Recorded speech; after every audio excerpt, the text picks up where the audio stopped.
Hi, I'm Scott McGregor. Welcome to Railway Adventures across Australia and my Victorian adventure. I feel like a kid who's got Dad's car for the weekend. What a little beauty this is. It's a rare diesel electric rail motor. It was built in 1932 at Victorian Railway's Newport workshops. Its official name is RM58, but everyone calls her by her pet name, Daisy. They reckon it's the last one of its kind still running on the main line. They being the people I borrowed it from. Once again, power, friends and influence. I've got to give it back, of course. But hey, what a great way to enter the grand old city of Melbourne. In Victoria, all lines lead to Melbourne. So we're going to start and finish this episode of Railway Adventures in Melbourne. But not before we take in some of the history of the great places Victoria has to offer. You know, following the railway lines here is like following an old treasure map. And that's exactly what we're going to do. This place is full of riches and well worth exploring. But meanwhile, Melbourne's always had a fairly conservative image, I reckon. Home of old money, the playground of the rich pastoralists, Victorian-era conservatism and all that. Well, I'm here to tell you, that's all changed. Hello! Welcome to Melbourne! Ready with the streamers? 1, 2, 3! Whoa! Not a one! Not a one! Welcome to Melbourne! Good afternoon, Scott. Sir Roderick Quantock. How do you do? What a pleasure it is to see you. Lovely to see you. Hello. Is it happening tonight, girls? It's happening tonight. Well, let's rock and roll. Okay, we've got to go. Thanks, girls. Thank See you you. later. Come along with me. I hope we don't have to roll those streamers up. Rod Quantock would have to be one of Australia's best known and most popular humorists, and he's agreed to show me around the International Comedy Festival. It's an annual event here in Melbourne, and it's definitely not conservative. Why did the whole comedy thing take off in Melbourne? What is it about There's Melbourne? nothing else to do. Nothing else to Nothing do, else is that to it? Rod's an all-time favourite at the comedy festival, and his one-man show is a sellout. I tell you, this is really pumping. Yeah. You've got a crowd all the way down the street here. That's for me. That's for you. Step, step, step. Let's go, go, go. Have your tickets ready, please. Time Now, to in go. these tough economic times, even a top act like Rod Quantock can't afford front-of-house staff. No problem. All that's required is a little multi-skilling. Very good, isn't it, hey? Rod becomes his own ticket collector and warm-up act, all rolled into one. Everybody, hey, And gas them up. Really, that's what we do. I'm sure that some of the entertainments happening here tonight would cause the dignified gentlemen who walked these corridors a century ago to turn in their graves. But when you think about it, even back in the old gold rush days, things must have been pretty lively in the pubs and music halls around here. So I guess, in many ways, things haven't changed much at all. Good luck to you, you and you. Yeah, rock! hey, martial law has been declared.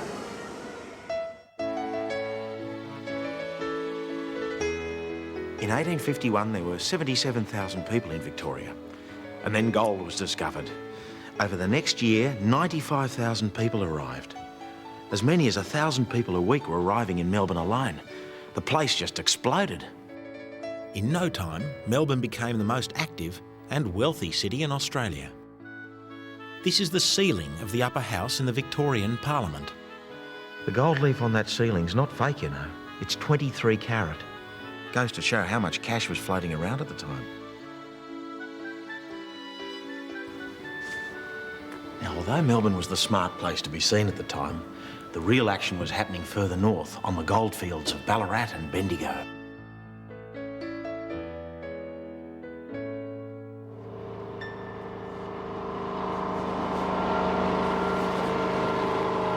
The main problem with the influx of so many people to the goldfields was servicing them.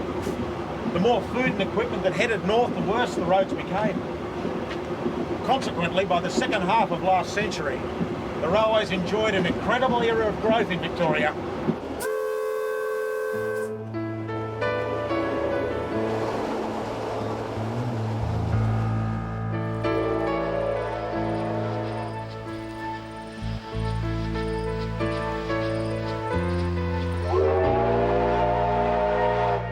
Railways like this well-preserved branch line at Malden sprang up all over the country, taking people to their destiny in the goldfields.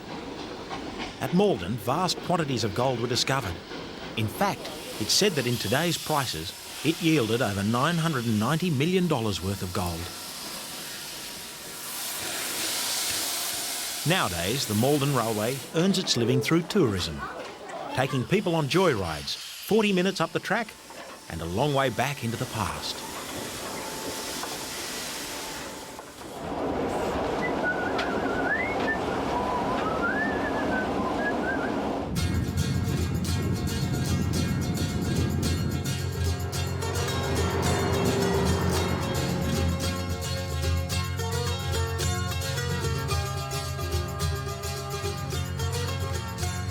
The Ballarat Railway Station. What an appropriate place to park old Daisy. Not bad for a country station, hey? Anyway, back to the gold. The reason I've come here is to explore this country because of all the gold production in Australia, 9/10 of it came from Victoria. The main gold producing areas were Ballarat and Bendigo. In fact, here at Ballarat, it was the largest alluvial gold deposit in the world at the time. Gold was discovered here in 1851, and as time went by, this gracious Victorian-era city sprang up. But in the very early days, things were pretty makeshift.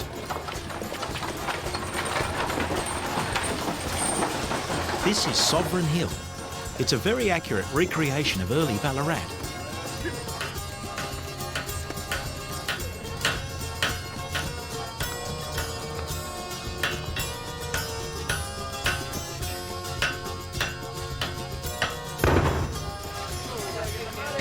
Sovereign Hill itself is built on the site of some of the very first diggings at Ballarat, and it provides a fine insight into what life must have been like in those early days on the goldfields. These fellas over here are in our ground. I'm sure they come across there. Look, Hey, fella! Hey! you're in our ground. No, you're in our ground. Hello? Hey, look, we've got our licenses. Gold mining in the old days was pretty rough and tough. Miners not only had to contend with terrible living conditions, but also the corrupt authorities. You see, in the early years of the gold rush, you had to have a licence. Jack O'Reilly, I've got a problem with him. The police continually harassed the miners, checking them constantly. If a miner didn't have one, he was forced to pay a heavy fine. Come on, here. This situation eventually led to one of the most important events in our history, the Battle of the Eureka Stockade. It was here in Ballarat, and for the first time on Australian soil, that men fought and died under their own flag, the Southern Cross. Brutal policing, corrupt government officials, and a lack of representation in Parliament caused resentment amongst the miners. The situation boiled over in 1854.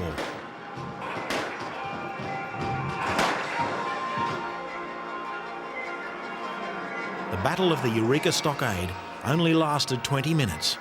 The diggers were completely overrun. 22 miners and 3 soldiers were killed.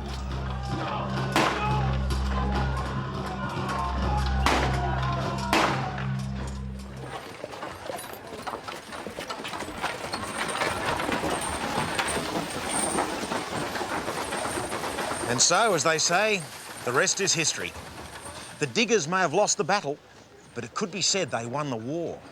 Soon after, the gold licence system was abolished, and the diggers got the right to frame their own gold mining laws, and they got their representation in Parliament.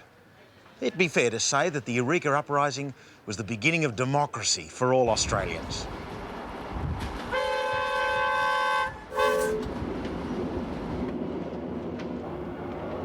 Got the flagman up ahead, got the yellow flag. Better slow down, there's going to be a couple of detonators in a moment. As the rail motor runs over them, the detonators go off. Oh, This is the way track gangs warn train drivers that there's someone on the line. I've got the track gang just up here. Got to slow down to 5 clicks.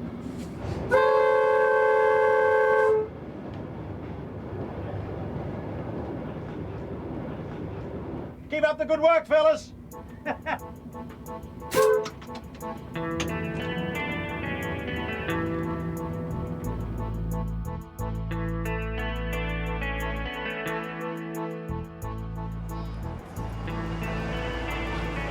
In Bendigo, there's a completely different gold story to be told.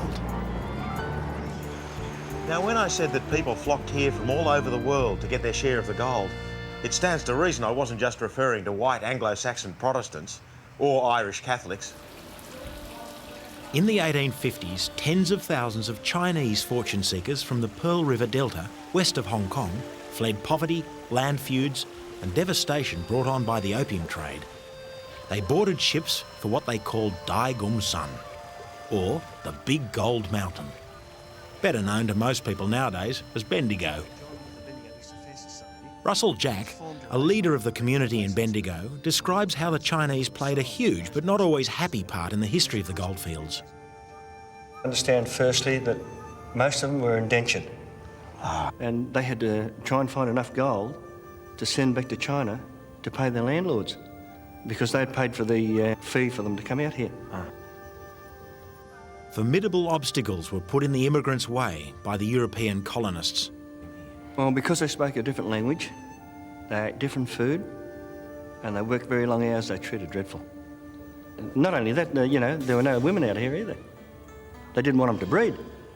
A lot of them died very young age because of loneliness and sicknesses that they never encountered back in China. So they wouldn't lose their heritage, the Chinese community in 1882 raised £750 amongst themselves. With this money, they imported more than 100 crates of processional regalia. The Bendigo collection is now one of the finest collections of Chinese ceremonial artefacts surviving anywhere in the world today. Bendigo has always had ceremonial dragons. This one, Lung, dates back to 1892. The current incumbent, though, is a fellow called Sun Lung. Magic. And he's a beauty. So this is Sun Lung. Yeah, real dragon. Isn't he big? Fantastic. Want to see how big he is? Yeah. Okay, let's have a look. All right. At 110 yards long, Sun Lung is the world's longest imperial dragon. Made of silk and embroidered with over 90,000 mirrors, everything on the dragon is symbolic of something. It's a rain dragon. See the blue mountains? Yeah. Snow on top of the mountains? The snow melting coming down the rivers and the oceans. Just what you need, a rain dragon for a drought-ridden continent, don't you? Yeah. And then the mirrors, they reflect all the evil spirits, frighten them all away. I see. How many blokes does it take to carry it? 54, the one time. Really? Yeah. Now, in case you hadn't noticed, that was a leading question. You see, it's Easter time, and each year at this time, he's woken to the clamour of drums and cymbals and the thundering of firecrackers in order to take part in the Easter Monday parade. And I've heard that sometimes they need some extra volunteers to carry him. How many have you got today? Oh, we're just a little bit short. Want a job? Yeah, well, I'm here for the day. Okay, we'll put you on the tail. On the tail? Yeah. The Easter Carnival dates back to 1869 and is said to be Australia's oldest surviving carnival. So what do I do now, Russ? What do we do now? What you do now is you've got to go out and get your job ticket. Of course, it's not just Sun Lung that needs volunteers. There's also prince and princesses, warriors, lions, and sundry other characters that all need people to carry them or play a part in the parade. Do you know what you are? Yeah, princesses. Princesses, hence the makeup. With the eyes, yeah. You're a princess on the horse, is that right? Yeah, that's right. Oh, okay, and you're obviously a horse rider. No, You're not, you're not. You've got your little ticket today. What are you going to be? An animal. An animal. What are you fellas going to do today? You don't know yet? Carrying a weapon, I think. You're carrying a weapon? Yeah. Yes, this is what Russell has suggested for me, the Sun Lung section. First time I've been to Sun Lung. Once you've been checked into your groups, we line up for our complimentary meat pie and sauce. That's very Chinese, isn't it? Pie in the pasty. Hang well here. This is to give us the strength we need to keep us going in the march. Yeah, right. Usually on the tail, we usually get nothing. It's sustenance, Davo. This is what we need. Perhaps the tail's gone up ahead. David, I smoke too much. Okay. I feel like I'm in this gang. The tail gang. This is like organising extras on a film shoot. Though I think this one's better organised than some I've been on. You want the gators? Yeah, beauty. And the gaiters and the sash. Yep. Lovely, thank you. 16. In a relatively short space of time, everyone's organised, fed, given their costume, and then shown how to dress. Number 8. Put your pants on with the tie to the rear and bring it round to the front of your waist and tie it up. Fold the flap over. Do they symbolise different things, Russell? Symbolise colour and movement, I'd say. You'll see a bit of movement in a minute. Those who are putting their gaiters on, the narrow part of the gaiter, start at the ankle and work your way up the leg. Yeah. Something will have your session. I'm just doing some limbering up exercises too for the dragon tail business. But everybody else start looking at the rear pole, just work yourselves along the dragon, make sure there's one person to a pole all the way around, okay? Not very high, just off the ground. Slowly. It's time for Sun Lung to wake up and move. But getting him up and unwinding his long body from around the perimeter of the museum and out the front door is an exercise that must be carried out with military precision.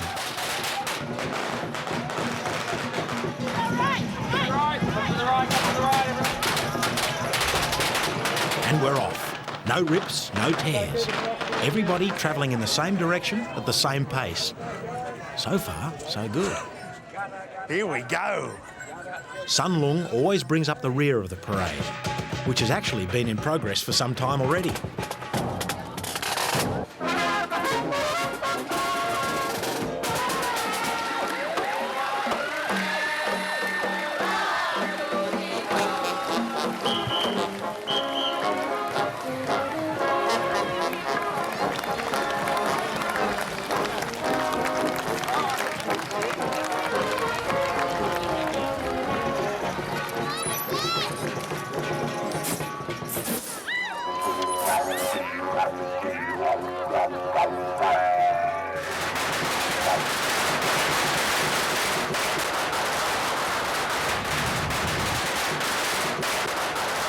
Dragons have been parading in the carnival since 1892. In fact, Bendigo has long been known as the #1 dragon city outside China.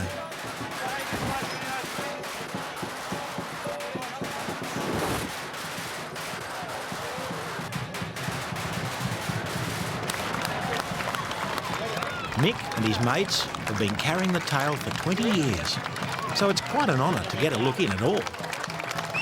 All the crowd can see you, but they can't see the stomach. Oh, right. We're out in the open. Right. So they can see what's going on, they can see the changeovers. Oh, because the tail's up high, isn't it? That's, Nick will yell out to you and say, "Hey, Scott, come here, change." And you So I get underneath. And he helps you put it in your little pouch. And we've got to keep it active all the time, looking good.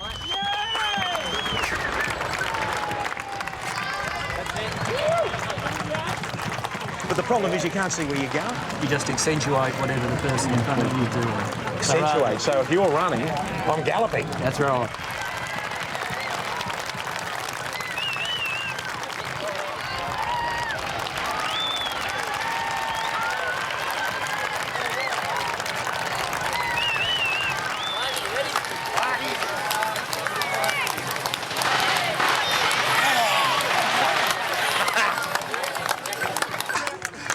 That's a real high. No wonder you keep coming back after 20 years, Mick. Yeah, it's good fun, isn't it? Yeah, it is good fun. The Chinese community in Bendigo are very much a part of the scenery here. They're proud of their heritage and the part they played in the history of the goldfields. And if you think about it, it's hard to imagine this parade, or in fact, the goldfields story itself, without them. Here's the tail coming backwards, my man. To the clamour of drums and cymbals and the ear-shattering explosions of firecrackers, Sun Lung is made to retreat back to his lair, to sleep for another year.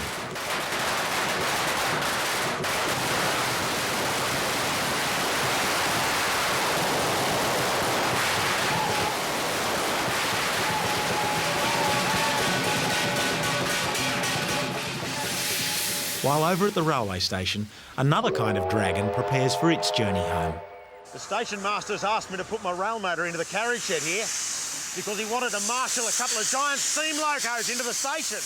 The passengers, I've just found out, have been to the Dragon Festival just like me.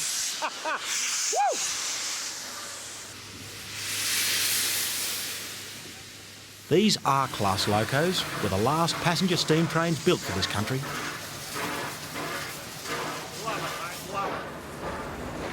You got the top job, haven't you? They used to call them the greyhounds of the rails. They've brought people up from Melbourne for the day, and now they're on their way home again. I'd love to join them, but I guess there's just not enough hours in the day to do everything. Besides, we're heading in the opposite direction.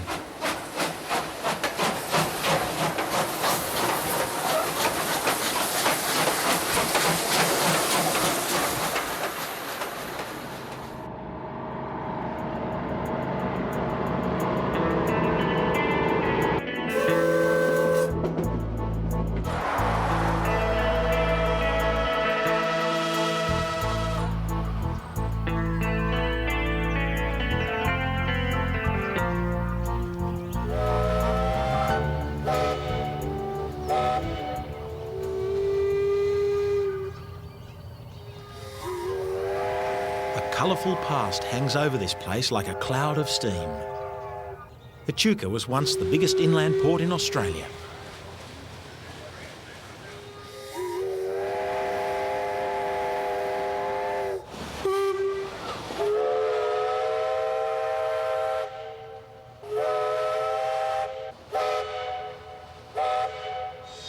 This used to be the busiest railhead in the country at one point.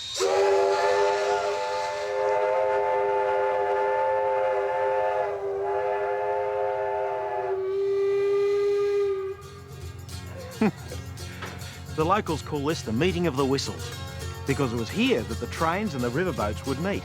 The wool would be loaded off the boats onto the trains for shipment out to Melbourne. The riverboat era brings to mind all kinds of evocative images. Men and women working their way up and down the river, competing for cargoes, towing barges, navigating the ever-changing and sometimes dangerous waterway with its shifting sandbars and hidden snags. Today, the chug of the steam engines and the slap of the paddle wheels can still be heard on the river, except these days, the valuable cargo is tourists.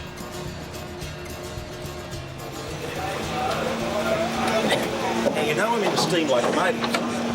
One thing I'm fascinated to find out a bit more about, steamboats. Sorry, I'm a bit late. Oh, well, you're here now, that's the main thing. This is Claire. She's a riverboat devotee from way back. Claire! She's offered to show me around the object of her affections, the riverboat Alexander Arbuthnot.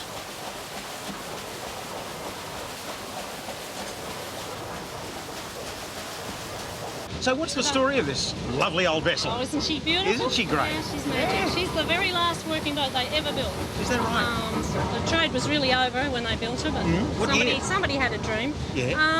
1923, so it's 75th birthday this year. And just like any good steam engine, the heart of the beast lies in its boiler. So, John, I'm into steam locomotives, but I haven't had much experience with paddle steamers before. Are there any particular quirks with this type of boiler and this type of arrangement? Oh, not really. It is a loco-type boiler. Yeah. Fire tube. So it is like a giant steam locomotive, except it's got paddles instead of wheels. Yes, more or less, yeah. And you mostly burn wood, you don't burn coal? No, coal's too hot. Too hot? Yeah. Oh, right. Plus it's too expensive. Ah, yes, you've got to think of that, don't you? Yeah. Particular boat only burns a tonne a day. Gee, that's nothing, is it? No, a tonne a day. Okay, just along here, and this is the nervous centre. The nervous centre. That's the one, and that's the nervous captain. How you feeling there, Captain? Nervous? Oh, I certainly am. Neil Hutchinson is the very laid-back captain of the Alexander Arbuthnot, and he's far from nervous. Yes. With a wheel this size, I'd be nervous too, I think, mate. Oh, yeah. Matches the rest of the boat. What, big wheels all round, eh? Yeah. So how long you been working the boats? Oh, I've been on this boat for 4 years and Right. brought up with boats. And do you do a bit of everything on the boats too? Oh, yeah. Fire them, drive them, mend them and bend them, all sorts of things. The course of the river changes all the time, doesn't it? Certainly does. But you can be pretty sure in the centre of the river she's all right. Oh, yeah, not always. Different places it can be shallow in the middle. Neil's pretty relaxed about it, but there can be no doubt that navigating these waters needs a watchful eye, lots of local knowledge and plenty of skill.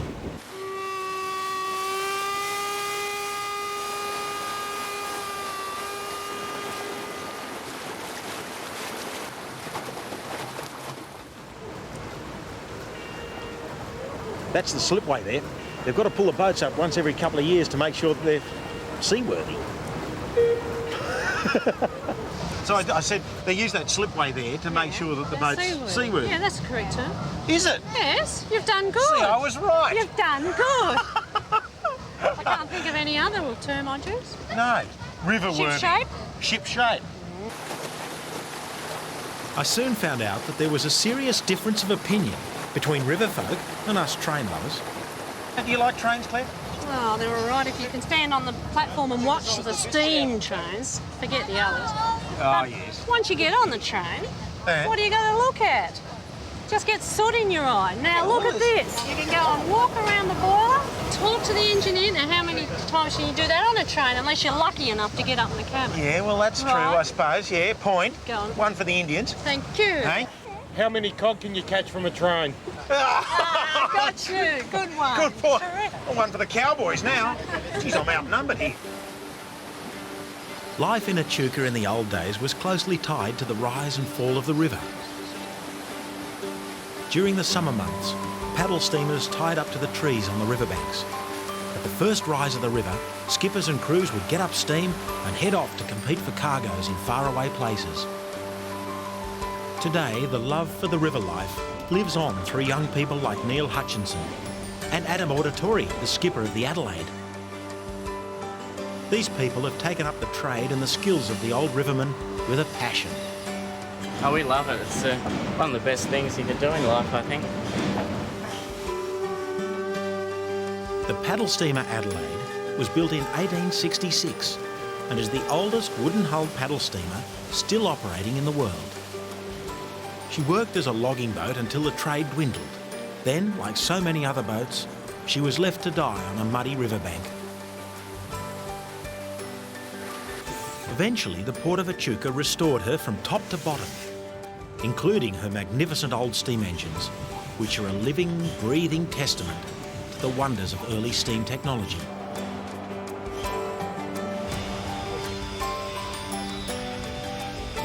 This is what's left of the old riverboat Hero. Just about every boat you've seen so far looked like this when it was first rescued from the mudbanks. It's amazing what a good shipwright can do. Someone with the skills of Kevin Hutchison. Kevin, I reckon she looks like history, mate. Oh, yeah, she looks a bit battered now, but it's no worse than our other boats. It'll just require a bit of hard work. So where do you start? We'll start at the bottom and finish at the top. Good call, okay. Oh, I see, Kevin, you've got some ribbing happening here. We've done that side there, and now we've moved on this side of the boat. Right. Each one of those is bent individually. We had to make a pattern. Here's a pattern here like this. Cut one to shape, suit the boat. All right, and that's at the top. That's right. Hit And the so anchor line red hot. Every rib is different. Every rib's different, even from one side to the other, on the same frame. Talk about hand-built. Okay. And no doubt, one fine day, there you will be with your skipper's hat on, Adam, at the front of this wheelhouse here. Boop!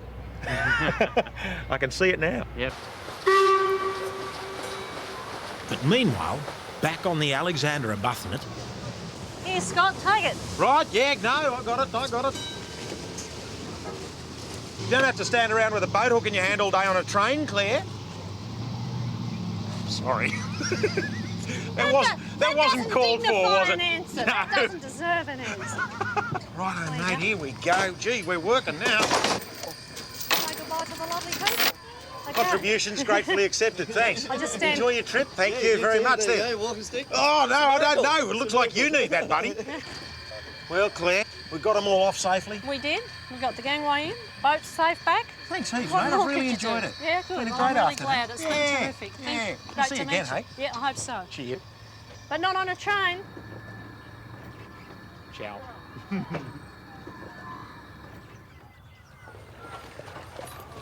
But what I like about Echuca is the fact that everything here is the real thing. That goes for the people and the place.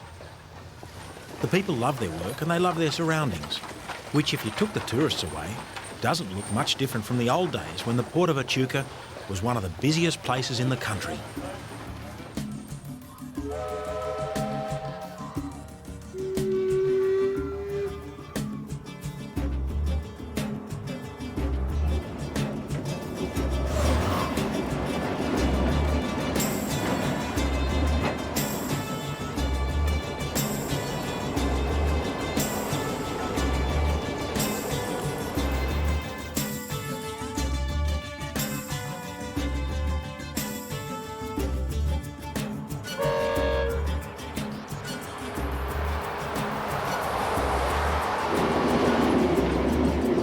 Comes a moment of truth in everyone's life when they have to face up to their responsibilities. That point has come in my life. I have to give the rail motor back.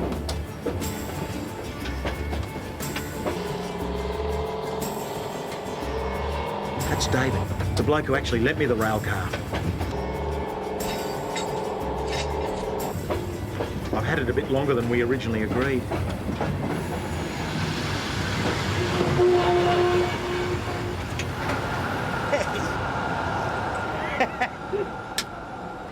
About time you showed up, Scotty.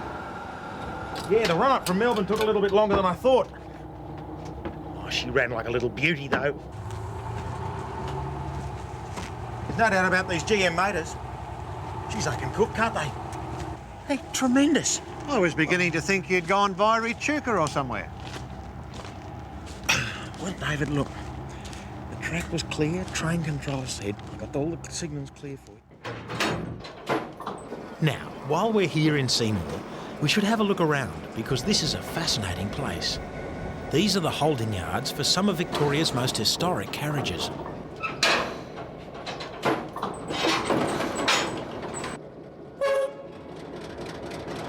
Established in 1983, the Seymour Railway Heritage Centre renovates and maintains a vast array of rolling stock for V-Line, the Victorian Government Railway.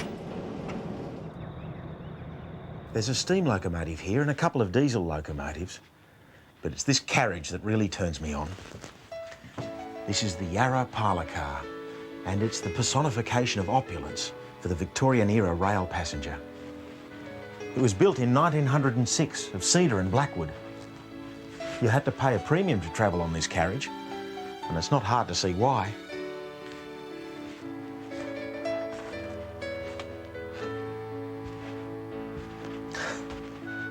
This is one of the finest restorations I've ever seen. The Yarra parlour car operated from 1906 to 1937 between Melbourne and Albury. You had to change trains at Albury on the border because in New South Wales they used a different gauge.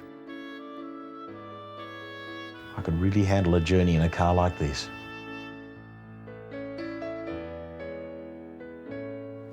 But when it comes to special journeys, there's another carriage here in quite a different league. There were merely 6 of these ever built. This is Royal Car number 4. As its name suggests, it was built specially for royalty.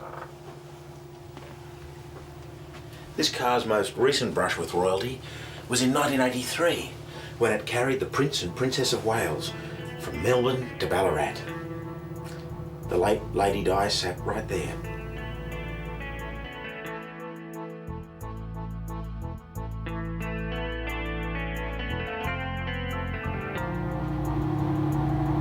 This carriage was definitely built with the public face of royalty in mind. A single bed here, a single bed there, and in between, a discreet panel.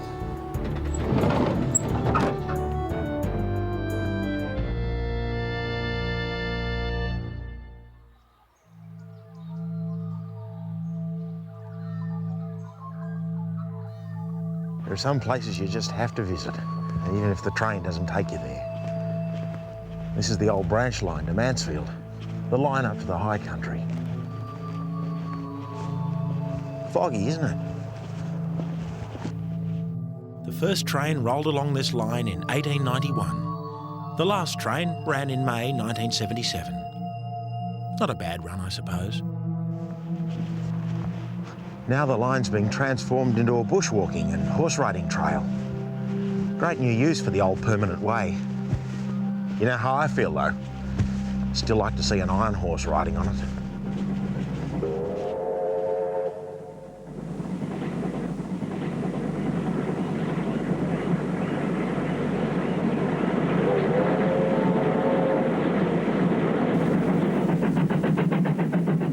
To see her roar beneath the trees and flash by gullies deep, and hear the echo when she's gone, rush back again to sleep. Through Kerrisdale and Homewood, the green light lured her on. Click-clack o'er points and crossings, the Mansfield train was gone.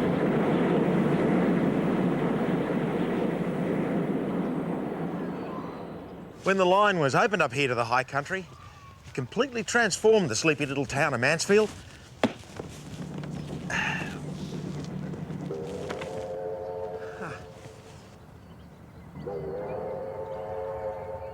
The line was kept busy hauling timber and cattle off to markets in Melbourne.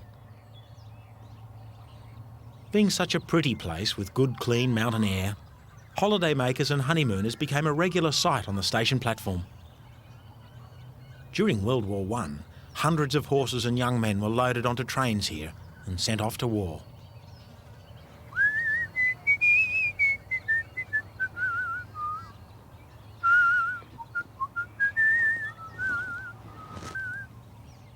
Bruce! Hey, about time you turned up. Hey, Scott, how are you, mate? Pity about the trains, eh, Bruce? I had to catch Shanks's pony up here. How long you been here? Bruce McCormack and his brother Paul are the genuine article, high country horsemen. Their family has run cattle in the mountains for generations. This is the real reason I've come up to the high country. Hey. How's it going, I hadn't been mate? up this way for a long time, so it was high time to catch up. You travelling light, are you? Oh, travelling reasonably light, mate. Yeah. So who have you got me on today? Belle. Belle. Yeah, actually, she's a daughter of Psycho. Daughter of Psycho? Yeah. Yeah. Yeah? Who was the son of Turbo. Son of Turbo? Yeah, So by Psycho and Turbo... You should have a nightmare ride. Could be messy. Yeah.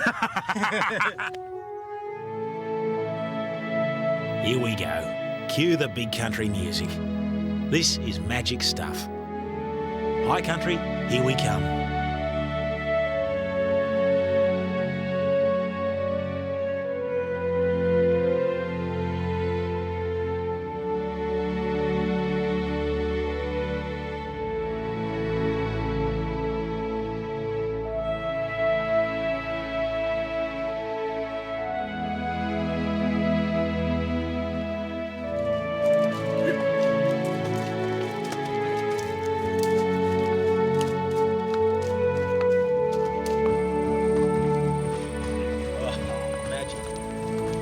Now, you might have guessed from Bruce's nightmare ride comment that he's a bit of a practical joker.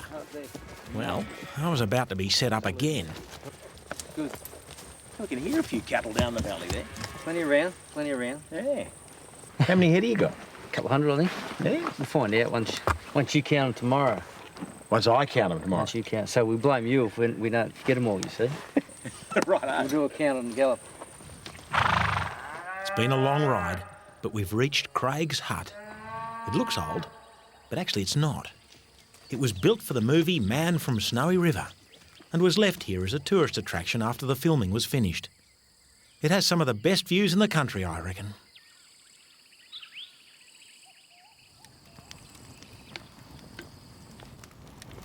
That night, around the campfire, we had a bit of a chat. I asked the boys when did they first get on a horse. Probably not till I was 9 or 10. Oh, okay. Yeah. Same, Brad? Dad didn't ride that early, but he wanted to make sure we rode as early as we could, so we sat on them bloody Shetland ponies, don't they? Kick and bite them things. Mongrel things. Clouds are rolled in this morning, Bruce. Yeah, there's come in there, isn't it? Next morning, it's up early to start the muster. Catch up with I reckon we dropped a few degrees this morning too.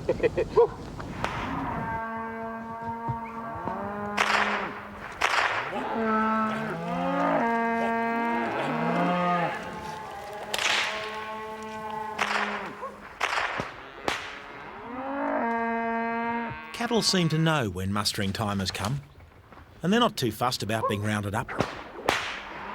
Bruce tells me that some cattle will even turn up down at the homestead on the plain all by themselves. But maybe that could be Bruce winding me up again.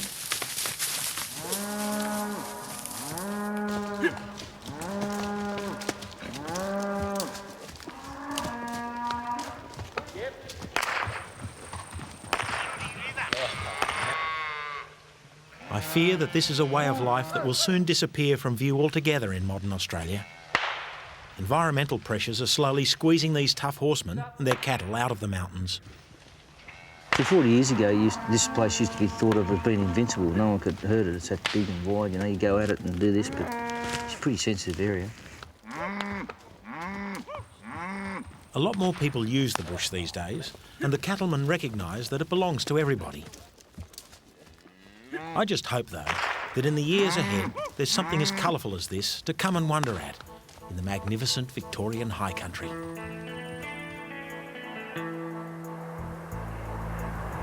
I'm afraid it's public transport for the trip down to Melbourne. Still, it's a quick trip and it's comfortable. It's a quirk of Victoria's geography, I guess, but as I said at the beginning of the program, all lines lead to Melbourne. I'm heading back there now, but not before I take a slight detour. Its real name is Mount Diogenes, but this place has long rejoiced in the more evocative title of Hanging Rock.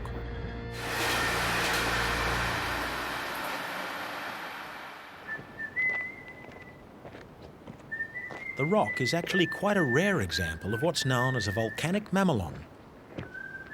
Millions of years ago, the lava in the Earth's volcanic plug spilled out to form the conical shape of the rock. Inside here, it's actually hollow, sort of like honeycomb. Maybe it's a clue to the mystery of the place. When Joan Lindsay's story, Picnic at Hanging Rock, was made into a film in 1975, the rock became instantly famous all over the world as a place of great mystique. But there have always been legends and stories. There's a powerful connection here, no matter what your culture or background. It must have been important to the Aborigines because the place has a real spiritual effect on you when you're here. There is one story, though.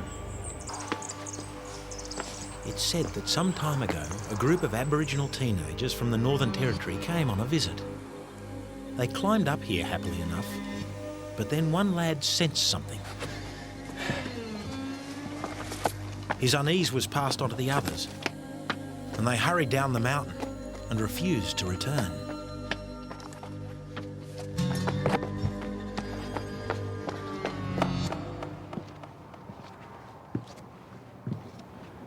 What frightened them, I wonder?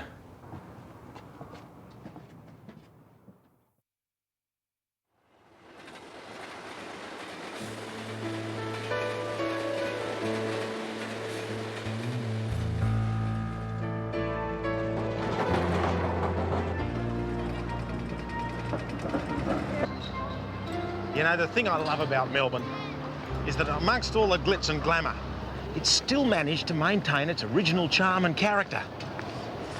Like the trams, what a great way to see the city. There's Liz, my old mate. She's going to show me around Melbourne in a tram. Hey, Liz. Great to see you.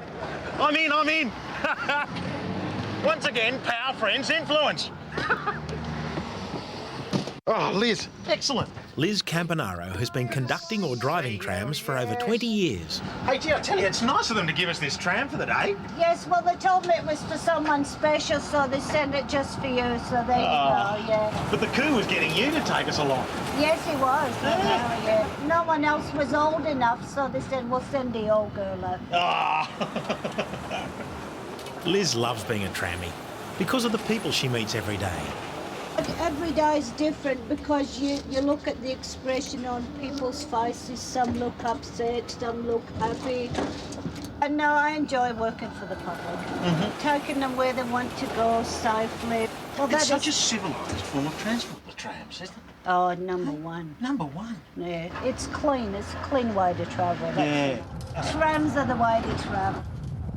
Liz knows Melbourne like the back of her hand, and she's mapped out a route around the city for us today. It'll carry me to some of the main attractions. First, I have to take you to the Old Melbourne Jail. Old Melbourne Jail? Yes. Do you mind if I just duck in and have a look? Because that's where Ned Kelly is, isn't it? Yes. The rope's still there too. The rope? Yeah. How macabre. See you in a sec. Bye.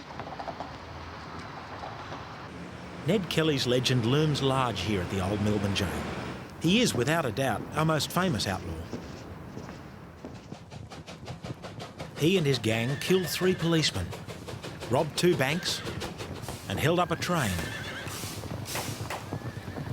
The end came for the Kelly gang when they had a shootout with police at the town of Glenrowan. Even though he was wearing his famous armour, Ned was wounded and captured.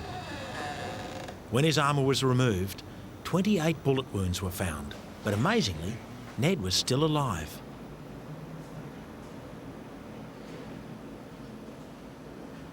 He was taken by train to Melbourne and ended up here in a cold, dark cell. Ned was hanged on the 11th of November, 1880. The legend of his cheekiness, his defiance of the law, and the calm manner in which he walked to his death is now a part of our folklore.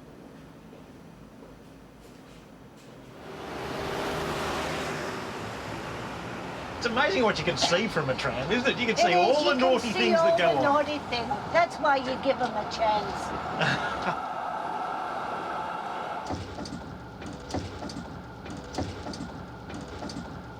Melbourne's kept so many old buildings, hasn't it, Liz? I think it's nice to keep the old buildings because some of the new ones, they look nice but don't have the same feeling about them as the old ones. Yeah.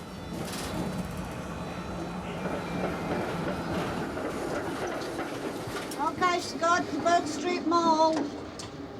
Ding, ding.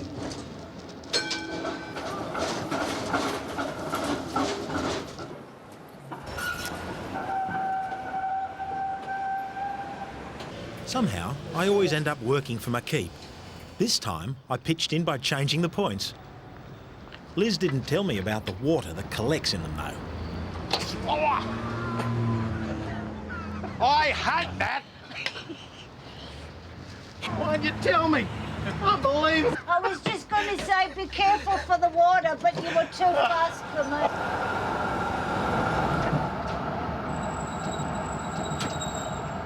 We're coming towards the exhibition building.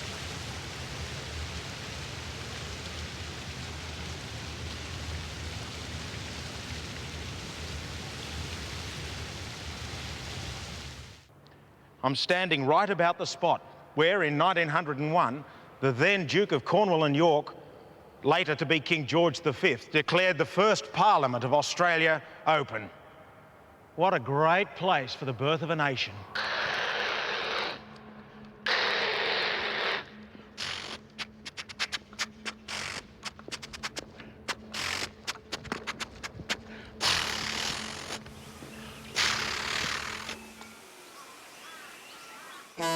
It's time to bid my very special Melbourne Goodwill Ambassador farewell.